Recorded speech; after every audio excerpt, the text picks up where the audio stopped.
My 26M husband physically, verbally, and emotionally abuses me. I'm currently 3 months pregnant with his child? Hey Reddit. I'm a 26-year-old woman married to my husband, a 26-year-old man. We've been together for 3 years, married for 1, and I'm currently 3 months pregnant with our first child. But this post isn't the happy announcement of a new mother-to-be. Instead, I'm writing here because I don't know where else to turn. I've reached my breaking point, and I need help. My husband wasn't always like this. When we first met, he was kind, thoughtful, and went out of his way to make me feel special. We had so many things in common, from our love of hiking to our mutual obsession with baking. But after we got married, things started changing. Little things at first. He'd get annoyed if I didn't text him back right away, or he'd sulk if I wanted to spend time with my friends. I brushed it off as him just being extra attentive, but over time, his behavior grew more intense. At first, the verbal abuse seemed like an odd outburst here and there. He'd call me names in the heat of the moment or make fun of my cooking if it wasn't perfect. Then, the emotional manipulation started. He'd ignore me for hours if I didn't do something exactly as he wanted, like making the bed in a certain way or dressing the way he liked. It felt like I was constantly walking on eggshells, never knowing when I'd accidentally set him off. I kept telling myself he was just stressed and that things would get better, but they only got worse. A few weeks ago, he shoved me during an argument about finances. He didn't hurt me physically, but it scared me because I saw a different side of him. He immediately apologized, crying and saying he didn't know what had come over him. He promised it would never happen again, but since then, things have only spiraled. Last week, he grabbed my arm so hard it left bruises. I asked him to let me go, but he just held on tighter, his face cold and unrecognizable. I'm ashamed to say that I haven't told anyone about this.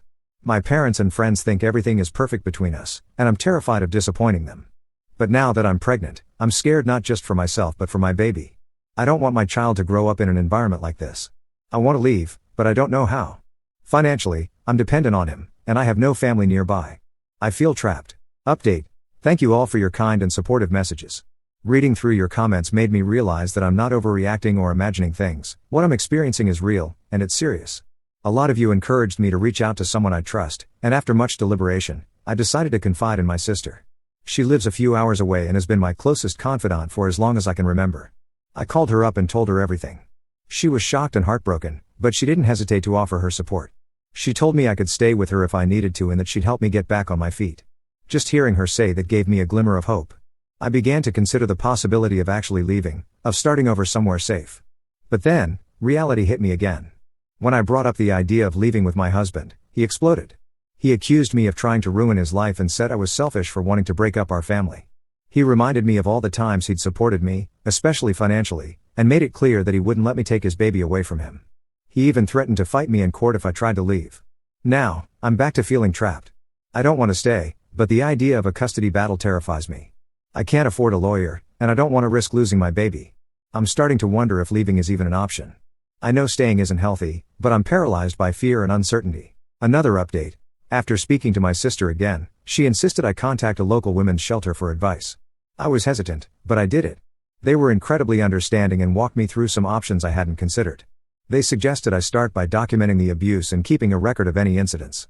They also encouraged me to go for a checkup at my doctor's office to have any physical injuries documented, especially because I'm pregnant. It felt like I was taking small steps towards some kind of solution, but I still felt torn.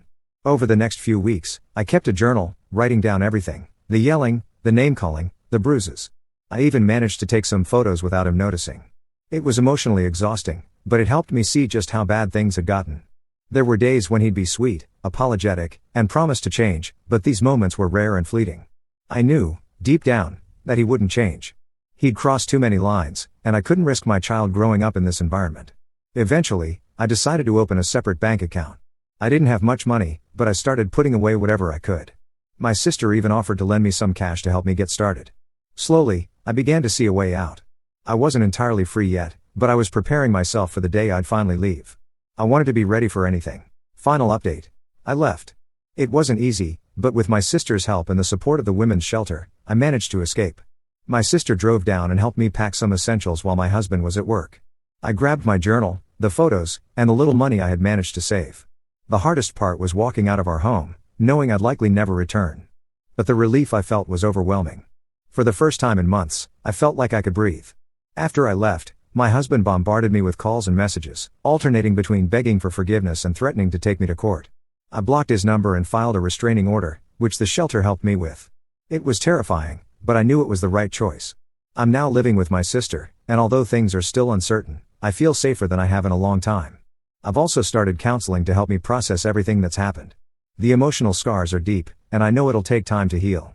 My pregnancy has been challenging, both physically and mentally, but knowing my child will grow up in a safe, loving environment keeps me going. I'm not sure what the future holds, but I'm determined to rebuild my life. For anyone reading this who might be going through something similar, please know that there is hope. You don't have to stay silent. There are people who can and will help you. Leaving was the hardest thing I've ever done, but it was also the bravest, and I have no regrets. Thank you, Reddit, for giving me the courage to take that first step.